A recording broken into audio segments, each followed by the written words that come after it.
Hello friends, आज बात करते हैं Som distilleries and breweries limited stock के बारे में। एट प्रेजेंट स्टॉक प्राइस है 264। कंपनी का मार्केट कैप है अराउंड 2000 करोड़ का। स्मॉल कैप कंपनी है। इसके बाद में स्टॉक का 52 वीक का हाई है वो 390, 52 वीक लो है 112। सो अगर 52 वीक हाई से देखें 390 से अराउंड स्टॉक अभी 30% करेक्ट होकर ट्रेड कर रहा है। मोर देन 30 ही है, 35% स्टॉक करेक्ट हो चुका है। स्टॉक का करंट पी है 24.8 और डिविडेंड यील्ड है 0.09 एंड डिविडेंड पे आउट है 3.0। तो कंपनी थोड़ा बहुत डिविडेंड भी पे करती है, ज़्यादा तो नहीं कहूँगा। ये आइडियली 20 to 25 होता है, अच्छा लगता है, बट ये बहुत मिनिमल सा है, बट ठीक है, कुछ तो देती है। इसके बाद कंपनी का ROC 15.6 है एंड ROE 18% है। ये एल्कोहलिक बेवरेजेज सेगमेंट की कंपनी है, तो उसमें यूजुअल ROE 18%, 20%, 10%, 12%। एवरेज ROC अपन देखेंगे इस सेक्टर का, उसके हिसाब से ठीक है। ये इंडस्ट्री पी से कंपेयर करें, अगर सेक्टर पी है वो 33.5 है, उसके कंपैरिजन में स्टॉक मुझे चीप लगता है। इनफैक्ट कंपनी का खुद का 3 ईयर का एवरेज पी है वो 26 है, उसके कंपैरिजन में अभी लो पी पे ट्रेड कर रहा है, सस्ता है स्टॉक। पेग रेशियो की बात करें 1.29 है। 1.29 इज ओके। ये बताता है कि थोड़ा कई बार पी ग्रोथ से ज़्यादा चलता है। पी अंडर वैल्यूड नहीं कहेंगे, बट अच्छा मतलब ठीक है, अच्छा है ये। इसके बाद में आ जाते हैं अपन, इंटरेस्ट कवरेज 9.5 का है और डेट टू इक्विटी 0.3 है, तो ये भी अच्छा है। और ये बिलो 0.5 ठीक है। इंटरेस्ट कवरेज 9.5 वो भी अच्छा है। मार्केट कैप टू सेल्स 1.7 का है, काफ़ी सही है।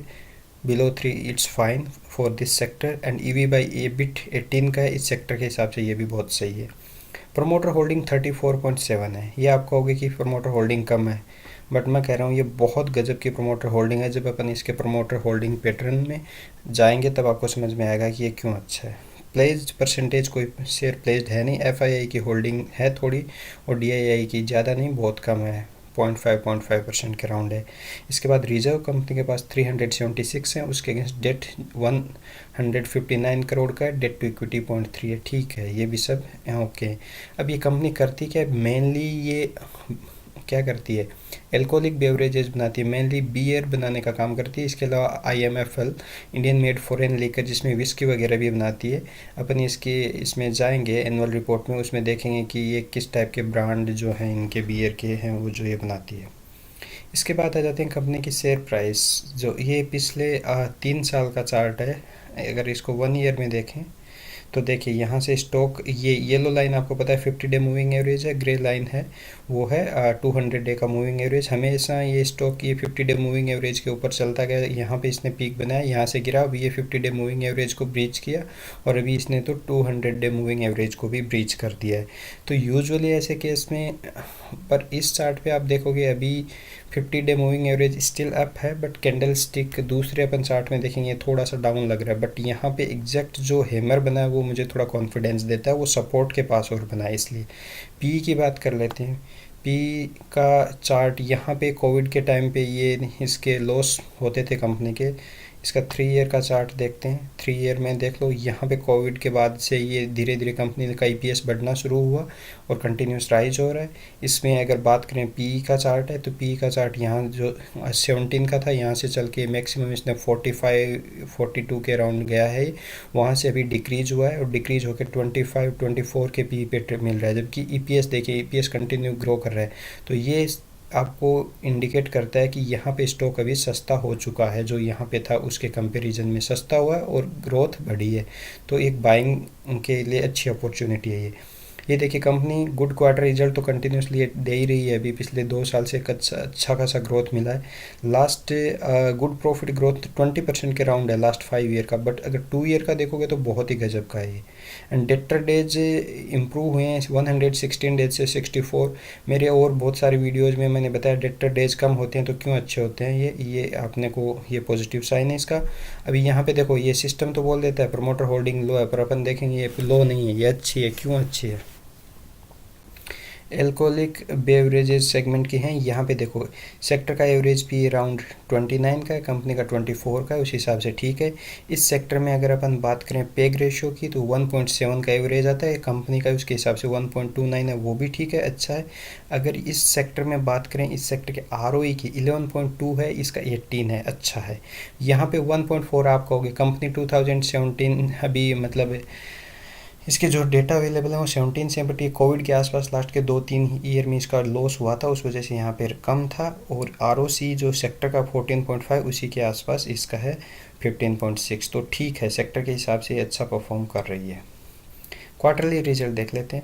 लास्ट दिसंबर में 149 करोड़ का सेल्स था, अभी 266, कितना परसेंट हुआ ये? ऑलमोस्ट 66% जंप है यहाँ पे।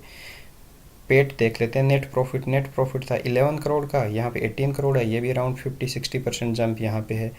ईपीएस ग्रोथ भी वैसे ही है, तो कंपनी इस हिसाब से तो अच्छा कर रही है क्वार्टर ऑन क्वार्टर बेसिस पे। इससे पहले क्वार्टर देख लेते हैं, सितंबर में 248 था, यहाँ पे सितंबर 147, यहाँ भी अच्छा खासा जंप है। जून क्वार्टर जब गर्मी का सीज़न होता है ना, अप्रैल मई जून, वहाँ लोग दबा के बियर पीते हैं, और उस टाइम देखो हर बार यहाँ भी 385 है, इसमें भी जून में जो मैक्सिमम आता है उस पूरे ईयर में जून में इनका ज़्यादा आता है। और ये मैं बता दूँ, ये भोपाल में इसका एमपी, मेनली इसका एमपी में है इनका हेडक्वार्टर।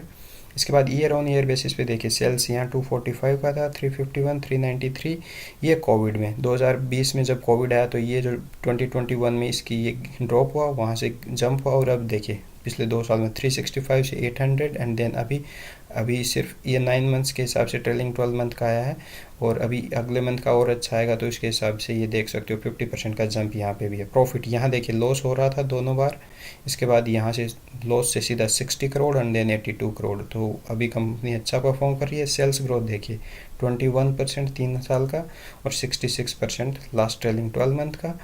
3 ईयर का देखिए से प्रॉफिट ग्रोथ जो अभी ये 5 ईयर का 19% बता रहा था, 3 ईयर का देखो 59% है, और लास्ट ईयर 1 ईयर का 62% है। CAGR तो फिर उसके हिसाब से अपने आप स्टॉक प्राइस तो भाग ही रहा है।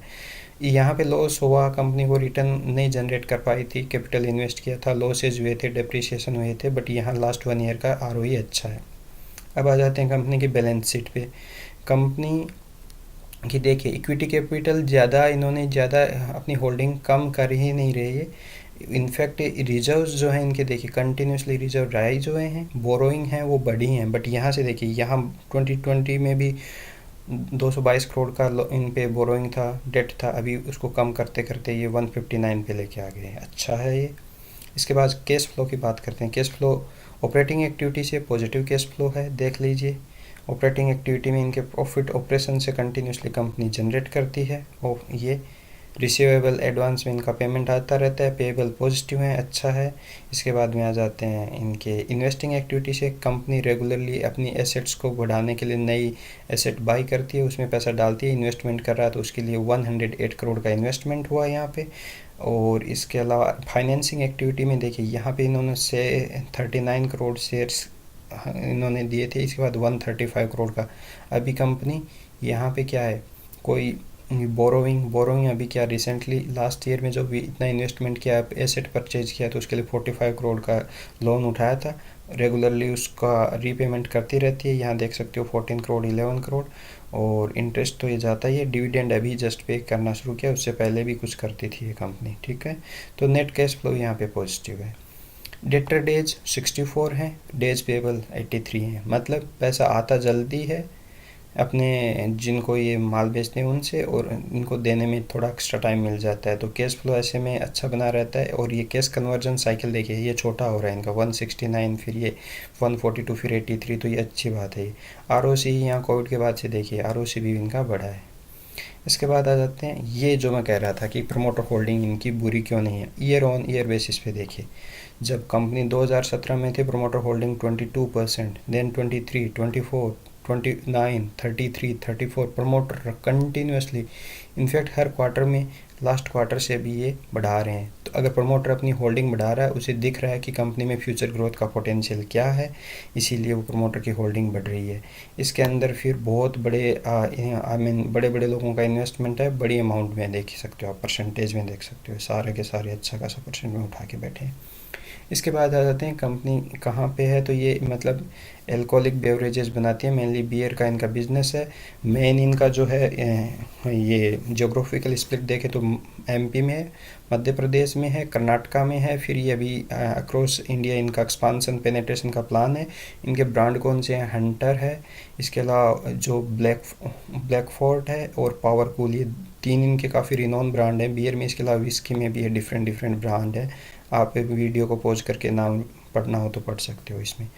और कंपनी का मैनेजमेंट अपनी इनको ब्रांड पेनिट्रेशन को और इनकी जो ग्रोथ हुई है, इनके वॉल्यूम ग्रोथ हुई है, ये सारा इसमें आप वीडियो पॉज करके देख सकते हो। वैसे अपन ने ऑलरेडी डिस्कस कर लिया है फंडामेंटल में, तो इसमें किस तरीके से इनका ये प्रमोशन हुआ है, वॉल्यूम ग्रोथ कैसी आई है देख लीजिए। बियर की वॉल्यूम ग्रोथ हो चाहे, वॉल्यूम ग्रोथ का मतलब होता है कि जो क्वांटिटी सेल करते हैं उसमें कितनी ग्रोथ हुई है, ठीक है, तो उसके हिसाब से आप ये रीड कर लें ऐसा।